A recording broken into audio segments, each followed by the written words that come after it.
continuous explosion of pressure and fire and doom and thrust. I know I sound crazy. What do you want from me? It's fun.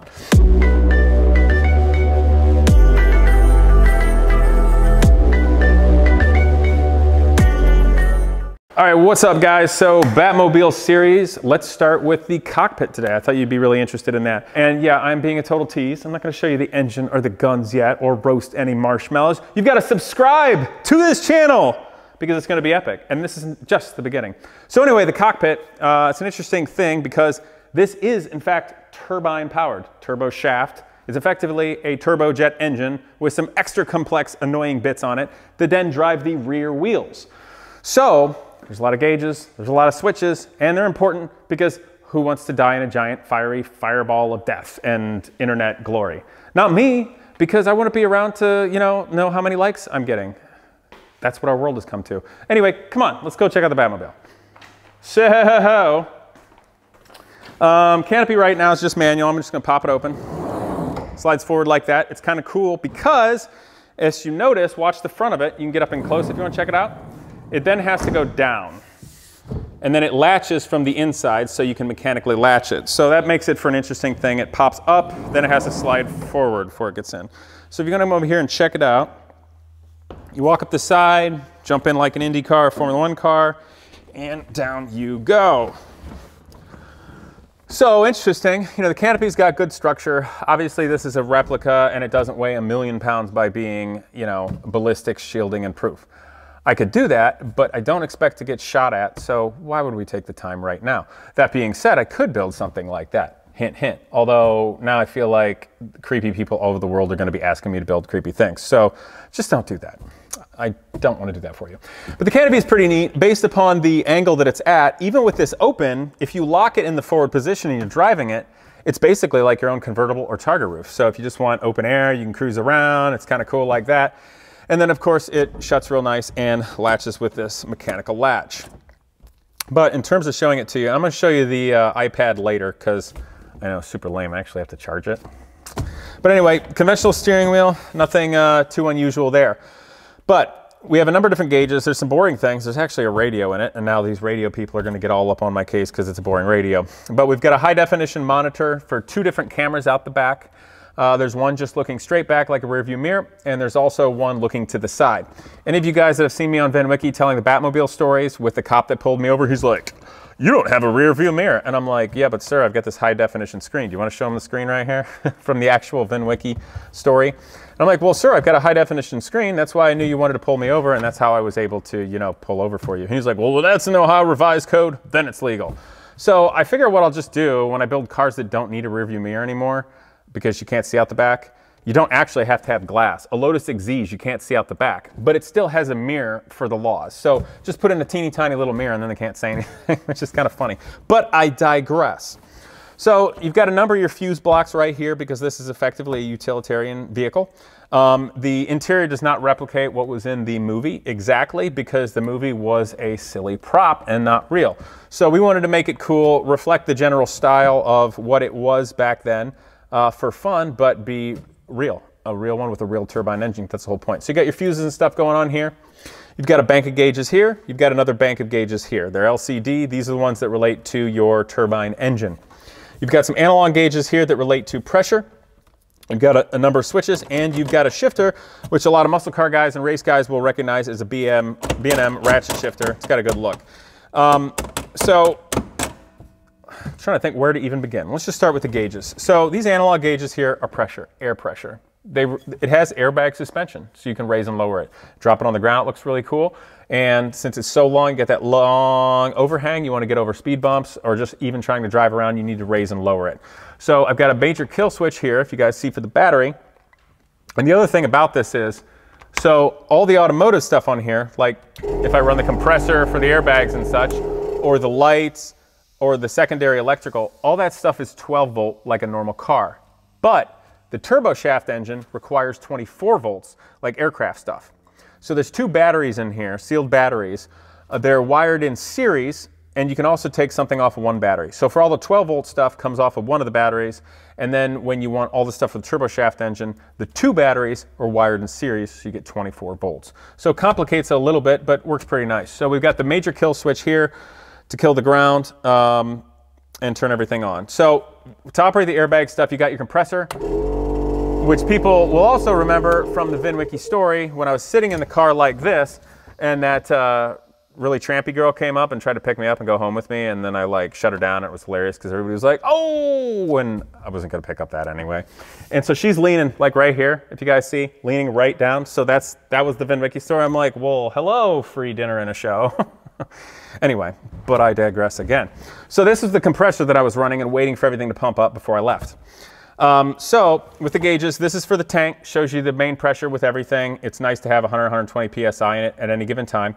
And then each one of these switches here operates a different corner. So this is for your front 2 wheels. There's a green and a red needle in here. They correspond to a different front wheel. There's like no pressure in it, so it's not gonna go right now. So for instance, this is the front gauge. So this switch is the right front wheel. If I push it up, that raises the pressure to make the car go up. If I push it down, that lowers it to go down, and it sits in the middle. So these are for the front. Basically, you do them at the same time, or if you need to pump one up a little or down, you can do that. And right now you guys can hear the solenoids clicking away. Same thing for the rear. So when I want to raise them up, I just go psh, psh. I want to raise them, push them down. There you go, right there. So that controls your suspension effectively here. Your compressor, indicated by the pressure here. This is for the front suspension, this is for the rear suspension. Here's the switches. It's got a train horn. I will show you guys that later when it's outside. It is loud as all get out and hilarious to accidentally push when the Genius Garage students are working, because we're all jerks to each other, because we love each other. That's how guys work in a garage together. It's hilarious. Whatever. Anyway, so let's turn on the gauges here. I gotta remember how to do that. Okay, so this is for the right gauge cluster. They should come on. There they are. And this switch is for the left gauge cluster. Come on. There they are. So here's how it works. These are double gauges. They can show you multiple things. These are more single gauges.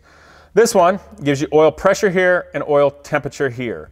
The turbine engine has oil reserve just like anybody's normal car, your reciprocating engine, and has a lot of pressure, has a lot of temperature. You gotta watch that, obviously, like anything else. This is for my exhaust gas temperatures coming out of the turbo shaft engine. It is hot. Now, with a turbo shaft engine, if something goes wrong in the startup sequence, like for instance, you start spinning it whoop, like that, when you hear it first spinning and you hear a clicking noise, click, click, click, click, the click is actually an arc. That's like the spark plugs to ignite the mixture. And let me tell you what, the spark plugs in this thing, oh my God, it's like a lightning bolt. It makes every spark plug in a car look like nothing. And you can hear it, it's so loud. So it's click, click, clicking, and you spin it up to compress the air and everything in it. And then you turn on a solenoid, which allows fuel to flow into it, hopefully atomize, hopefully ignite. The exhaust gas temperature is very important to watch, because if you had an issue with that, or you dumped in too much fuel to begin with, like you had an idiot in here that turned on the fuel at the wrong time and it started hot, like too much fuel, you could literally melt stuff down. Could, I say could. This engine has been great. The system done in the car has been great, and we've never had that problem, but I always watch it like a hawk, because who wants to blow up your turbine engine in your freaking, bat car? Not me, but it's been fantastic, so it hasn't been a problem. These gauges here are two different tachometers, two different gauges. The one at the top is for your gas generator. That's the forward section of the turbine engine that's spinning and creating thrust. That's where the continuous explosion of pressure and fire and doom and thrust, I know I sound crazy, what do you want from me? It's fun. Is spinning right there to direct thrust. This thing, the gas generator idles at just under 20,000 RPMs, and it's pretty large. Its maximum RPM, if I'm not mistaken, is about 40,000. Now that's maximum RPM for military, so you could probably spin it higher, but really, we're not crazy. So 20 to 40,000 RPM is usable, and it's set to blink at me and say, hey, you're an idiot and trying to ruin your life at 42,500 RPMs. That's like the shift line for it, so to speak. But it has nothing to do with when you shift it. It just has to do with making power. The other thing about turbine engines, they are literally nothing but turbo lag. So you're building pressure, and most of the pressure happens at the higher RPM. So if you're just sitting around at idle, it's not going to do much. If you want to be going fast, you got to have it higher in the RPM range. You got to left foot brake and do things like that and have really good brakes when you're operating something on the street. The second tachometer here, which I've got a shift light set. Oops, I shouldn't have pushed that. I got to remember how to work this thing. Hold on. I don't care about the contrast. Did you push this? Oh, there we go. I forgot how to use my own car. It's been a while. Got that set at 6,500 RPMs to 0. And what this is the output shaft. This car has a turbo shaft engine, which takes all of its thrust that would, in a turbojet engine, like in a jet airplane, just be blown out into space to thrust you through the air. Instead of doing that, it drives internally upon a secondary bunch of blades or a fan and spins those real fast. And those are connected through a planetary gear set to reduce the speed of the RPM. So if that thing's spinning 30,000 RPMs, your output shaft speed may only be 3,000 RPMs. For all you car people, that's more in the realm of what a car does. And that's why this one is actually connected via a torque converter to a 4-speed automatic gearbox, which is no longer automatic. It's manual shift only, which I'll get to, because this does not work the same as a normal reciprocating engine and does not work the same in terms of shifting it. So you need the gas generator RPM to know how much thrust and power you're making, so basically how fast you can go at any given time. And you need the output shaft RPM to know when to shift. Because you can have this thing in first gear and be sailing to the moon, but if you overspeed your output shaft, you could blow stuff up or blow up your transmission, and you need to click it into the next gear as you speed up or slow down. You need to be in the appropriate gear. You could theoretically stick it in 4th gear and just drive in 4th gear, but it's going to be slow off the line. That's why when people do turbo shaft builds and only has 1 speed and it's direct drive, they're really insanely slow. Even when you get past the turbo lag and you build your thrust, because they're really tall geared. But I wanted to be all speeding around, so it's nice to have 4 gears to zoom around in. It's also kind of interesting because like everything in this drivetrain works like a torque. You've got a torque converter, which is fluid, pressurized, moving around with fins to drive something, so it's not directly mechanically connected. You've got the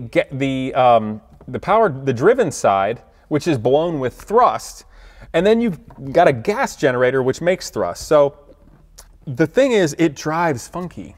You know, in a car with a reciprocating engine, let's say especially with a manual gearbox, you have an explosion, boom, which acts directly upon a piston, which turns a crankshaft, which is directly mechanically connected to the input shaft of your transmission with a clutch, which hopefully is not slipping, through gears which are directly connected to a drive shaft, to a differential, and everything to your wheels. So everything's very direct and right now and mechanical and harsh and goes. With this, it's nothing but like thrusts and pressures and fluid. So like that Vin Wiki story I said, it was kind of like when you're accelerating fast, it's like the hand of God is pushing this like magical speed sailboat forward. It's kind of like that, because you're moving with thrust, and in here you're managing gears and pressures and RPMs and such. In many ways, like if you were racing a sailboat, you'd be managing angles and riggings and everything to capture the thrust of the wind, which is acting upon the sailboat at an angle cutting against the water. So in a manner of speaking, driving this car with a turbo shaft engine is kind of like driving a sailboat more than it is like running a normal car. So it's really neat in an intellectual way to think about all of these things and do it, and a lot of fun for a geek like me. Beyond that, though, we'll get into some other things. So got a, I'm trying to remember if this comes out. Yeah, here we go. So got a nice little keyboard that comes out of there, so you can utilize the iPad. The iPad, I don't have monitoring anything particularly right now. We're good with all the old school gauges. Basically had it for all the startup procedures, also for running internet, maps, and everything like that. I've got it off right now. We'll go through that another time. I want to show you guys some other cool stuff. And those are your gauges, those are your displays. That's everything going on there. I'm going to push a button here and hopefully, yes, it stops blinking, because I know that'll make all you obsessive compulsive people freak out. Going beyond that, we got some fun here. So the machine guns, they're not actually original Browning 30 cals. We're going to go over those in a separate one, but they use oxygen and propane on a computer-controlled circuit with solenoids and a combustion chamber to make the explosion sound, the muzzle flash, and the sound. So it cannot fire a round. It does not have a receiver like a normal gun, so it does not meet a firearm.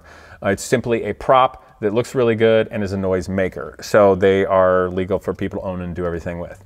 you'd probably just get in trouble if you like incited a riot or did something not cool with them. So like, don't do that. The bullets on those things we'll get to were real, but they're loaded with nothing in them, and the primer cap's depressed, so you can clearly see they're not going to fire anything. But to fire the guns, you have an arming switch here, and then to fire them both at the same time. It's really cool. We'll go over that later, but I wanted to show you where the gun firing is. This here is to arm the flamethrower. Yeah, we got a flamethrower. Why not? Actually, it's disarmed right now in the car, but this is for the flamethrower. Same thing. You arm it here, and you got a momentary switch to blast the flamethrower out of it. Now, these switches here are the most important ones. They relate to the engine. This is just a rear view camera, no big deal. But here's your engine, and this is your onboard fire system. Okay, even though this thing's built really nicely, because I built it. Anyway, even though this thing's built well, it's still a mechanical thing, and stuff can happen, stuff could go wrong. And the best way to not have a problem and not have to fix a motor vehicle or something like that is to solve a problem before it happens. So this vehicle does have a full onboard fire extinguishing system. If I'm not mistaken, it's the aqueous foam type. So if I yank this out and then pull this fire pin, at any given time, it'll fill the entire engine bay, as well as the entire fuel cell area where all the gases are and the jet fuel and everything with aqueous foam, as well as blasting it behind the dashboard, in the footwell, and behind this firewall here, leaving this area open. So aqueous foam to put out fires in the whole of the engine bay. Back there where all the fuels and gases and everything like that are, all the electronic stuff back here and inside there, giving you the opportunity to launch the canopy and get out. So actually pretty safe in that regard. The belts, there are seat belts, race style type down here. You can see, I got them thrown down here because I don't care about seat belts right now. But this fan here, which you can hear running, is actually, and do you want to go take a look at the fan on the very front of it?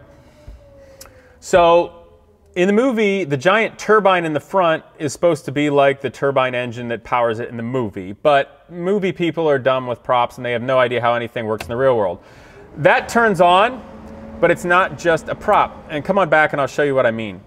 That actually has a good purpose. One, it replicates the way it looked in fiction, but it's a ducted fan.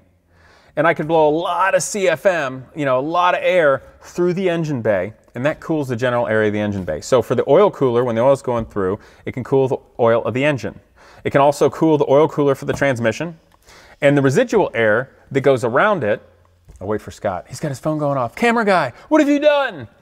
Anyway, so it cools both oil coolers for the transmission as well as the engine, and any residual cool air that's going through there can go around for the engine bay, the engine, the exhaust areas, and then it comes out actually over here through vents as well as through channels in the side of the car and out the back. So it's really thought of really well there, so you don't have anything overheating. So that's the fan right there. Now, these three get into the engine startup sequence. This is really important when you start up the engine. This is your fuel actually going through here.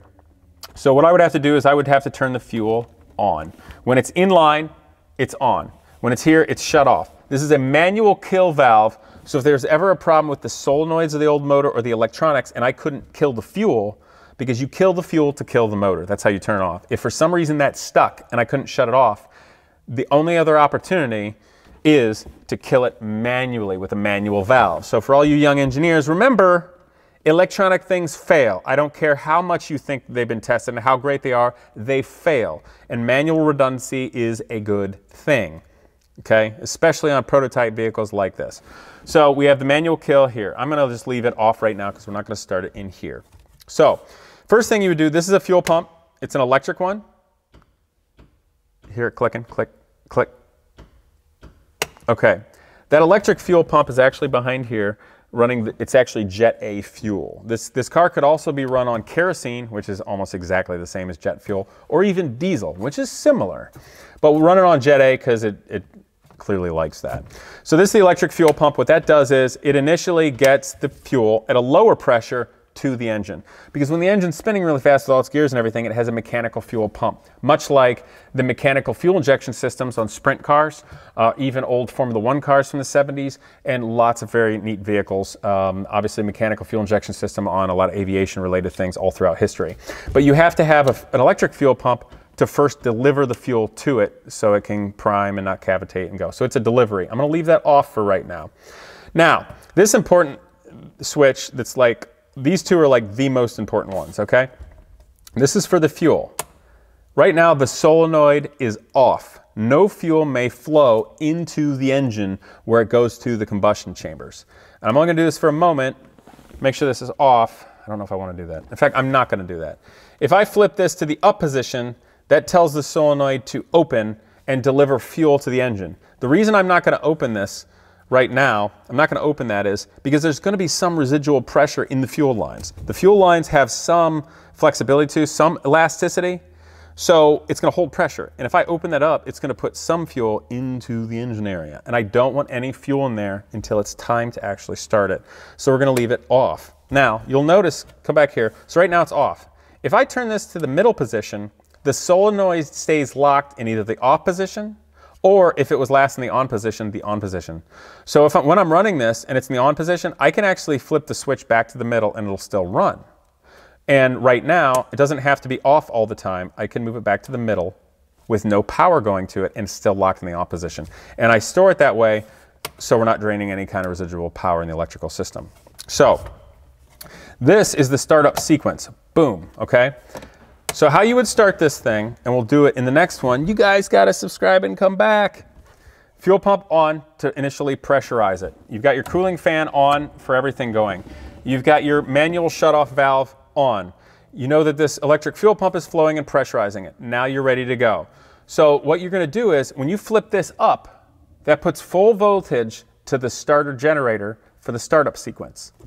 It'll start spinning your gas generator here, which you can see in the RPM, as well as having the ignition coils and the spark plugs clicking, click, click, click, click, nasty lightning bolts in there. It would be very harmful if you got zapped by one. They'll even zap underwater, let me put it that way.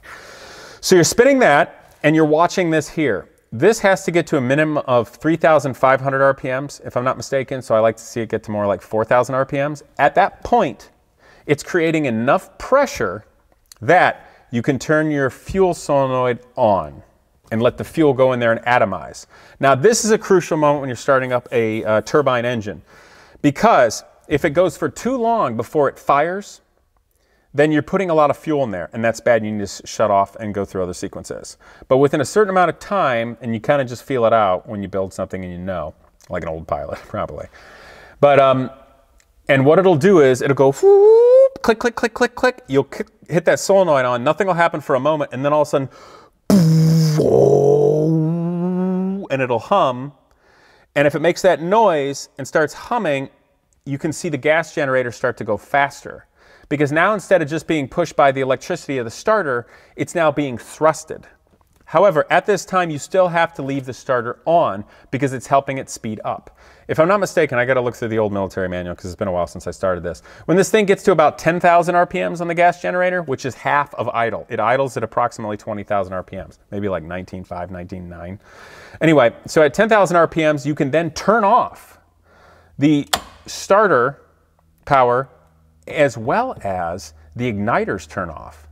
And at that moment, if it keeps speeding up and nothing weird happens, that means you've got a good flame front in your combustion chambers that's still firing and it's still creating pressure and moving up to an idle. But at that point, you're no longer using electrical energy for your igniters or your startup, your generator. And at that point, that's when the generator then can start working, or excuse me, the startup motor then becomes a generator, because then it's being driven and you can generate electricity with it. So that's the moment when it can start generating electricity instead of using it and feeding it back to the batteries. Your solenoid's still on, and at that point you're still monitoring it. As another note, you do not start this car in either neutral or park. Park is just for parked. Neutral shouldn't even exist in this. When I first start this up, I'll actually move it all the way to 4th gear, because it has the least mechanical advantage in terms of torque to the rear wheels to drive it forward, and I hold the brakes. When you start it up, it'll go to idle. You watch it go to idle at 19,000 RPMs. You're monitoring your oil pressure gauges, and this whole time you're watching the exhaust gas temperatures to make sure nothing ugly is happening. It's real fun. You also have gallons per hour, and you have your fuel level of fuel here to be watching your fuel consumption rates. So you're making sure all the systems are correct, and it all gets to a good nominal position of idle. At that moment, if your pressure, everything is decent, then you can flat out just give it full power. That's kind of a neat thing about a turbine engine. It's pretty much ready to go. So you're braking, you're sitting here braking, you check it, and then you can shift it down to 1st gear if you want, and you take off. Okay, you have to build pressure and go. It's not going to just immediately go. The other thing is, if I want to go between first gear to reverse with neutral, I do it fast. The reason, and then I go like just 2 of them to first. The reason I don't stay in neutral is because the driven side of the turbine, which is indicated by this RPM range here, and the input to the transmission is no longer connected with the transmission to the rear wheels. So theoretically, and it'd take a long time to do it, I'm just being really nice to it. But if you left it neutral, especially if you had your foot on the throttle at all, you would overspeed this, which could cause catastrophic failure at some point. It'd probably blow up at 10,000 RPMs on the output shaft. And it wouldn't be because of the motor, it would be probably because of the torque converter, which is more automotive based, and it's not made for that kind of RPMs whatsoever. And that's really not something that is even a remote realistic world concern. That's just a theoretical. So that's why you don't leave it in neutral. When you're shifting it, you just shift it. It shifts kind of medium hardness, but keep in mind it's got both a torque converter, and the driven side with the fan works as like a torque converter in the gas stream of the turbine engine. So it's all smooth. You don't have to worry about real hard shifts or impact loading of the drivetrain. You just shift and you're rocketing on. So if you guys remember that Ben Wiki story when I told you I pulled out of that Concours like fancy party parking lot, whatever, hooty-hoo thing, and the cop's like, you do me a favor, I'm gonna block the road and I want you to get on it. And I'm like, can do, sir. So I just sit there and left foot braked with my foot on it, built some good gas in the gas generator right here, had it in first gear. When I had enough thrust going, you just let off the thing and boom, you're off and sailing. You watch your speed here, just bang another gear. Just bang another gear, and it's just like boom, going to hyperspace, the Millennium Falcon or something, for all you geeks out there. But that, in a nutshell, is how you operate what was called the world's only turbine-powered Batmobile, which was probably the wildest thing I ever put together. And I'm happy to be able to share it with you guys. I hope you enjoyed it. So today we went over the cockpit. Obviously, there's gonna be a lot more fun things to come. The engine, the machine guns, driving it, the systems, roasting marshmallows, whatever. So, hope you guys enjoyed this, and also that you will like, comment, and please subscribe. See you guys next time.